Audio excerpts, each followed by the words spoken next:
The three biggest loves in my life is one, my perfect girlfriend who I love so much. She is such an amazing human being. Then there's music. My goal in music is to bring about world peace through music. And the third, of course, is cryptocurrency. So why do I love cryptocurrency so much? Well, back in around 2007, about 10 years ago, most people have forgotten about this, but there was a huge financial crisis around the world. And basically, what happened was is that there was these large government programs, particularly in America, that was trying to get people who couldn't afford mortgages to get cheaper mortgages. And this was all under the advice of a company called JP Morgan, who were advising people to buy houses while internally they knew that the market was about to crash. And so when the market crashed and lots of people couldn't repay the mortgages, houses were possessed, it was the largest land grab and wealth grab from ordinary people to the elites.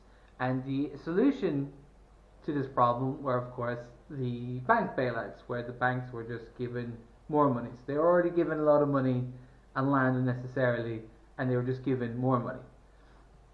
And where I was living, in the country I was living in, the opposition to the bank bailouts was just a bailout for the trade unions.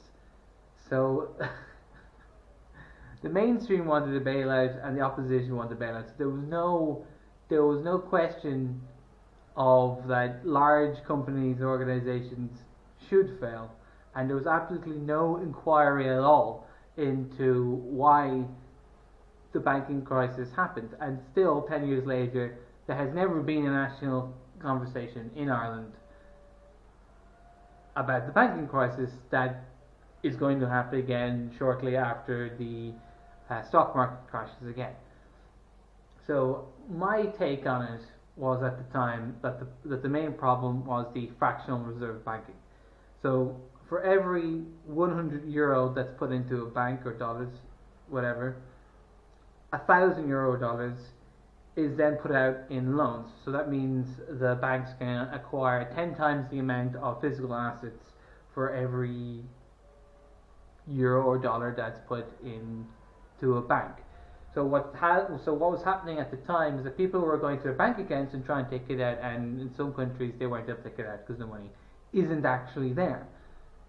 The majority of the money that's in the financial system, when they're recording the GDP and you hear people talking about the economy, most of the money actually isn't there. And there is no political solution to that problem, because so there were a lot of us at the time that our belief the solution to the problem was getting rid of the fractional reserve banking system and returning to the gold standard. And I put a lot of effort and research into the gold standard, but having a national conversation about it, writing a policy about it, and trying to get elected on that platform is impossible, because to get elected you need lots and lots of money, and the corporations and the trade unions and people in the media will try and stop you.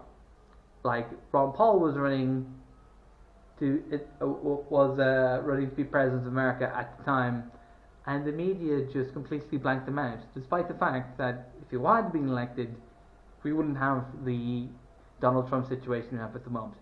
Anyway, so this is where cryptocurrency comes in.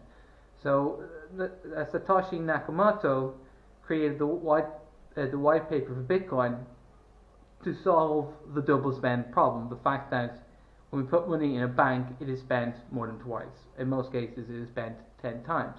Because with Bitcoin, when it's spent once, it's gone, and you can never get it back once it's spent. So the problem's been created by fractional reserve banking has been solved, technologically speaking, because of Bitcoin and cryptocurrency. It's just a matter of people adopting it whenever they want.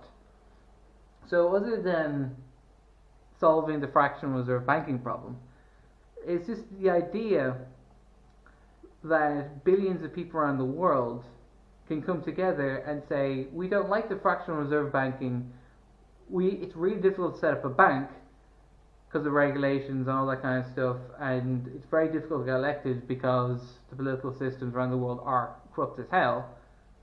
There's no solution in that regard, but we can interact with each other with nodes all around the world, and we can choose to liberate ourselves from the fractional reserve banking. So this idea of, instead of being locally organized, we can be internationally organized.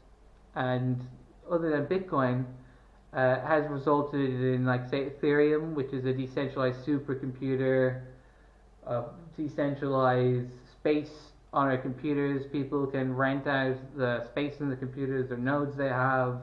The processing power has given a lot of people an ability to utilize what most people in the world have, which is computers and smartphones, to make an extra bit of cash and work online. And it's just, we have succeeded in decentralizing finance, business, and the education system, because all this information is free online. People are just happy to share the information free online, like this video series. And even though we've succeeded in liberating $850 billion worth out from the fractional reserve system into the cryptocurrency market, and I see that growing exponentially and be well over $1 trillion by, I say be several trillion by 2020. And we can work together globally, motivated by love and profit, they're almost the same thing, to build a better world. So we don't have to destroy things, we don't have to smash cafes, we don't have to have a bloody revolution. We can just work together for harmony and progress, like the printing press, the industrial revolution, the creation of the internet, the Web 2.0, and now the Web 3.0. And I'm very optimistic about the future, because almost everybody can go online and learn about this stuff and somehow contribute and work with the cryptocurrency market, which is super awesome for freedom and super awesome for personal wealth. And added bonus, the more people who are studying science, technology and finance, the more sensible people will become. So hooray. Hooray for the cryptocurrency revolution. I love you. Live free or die trying.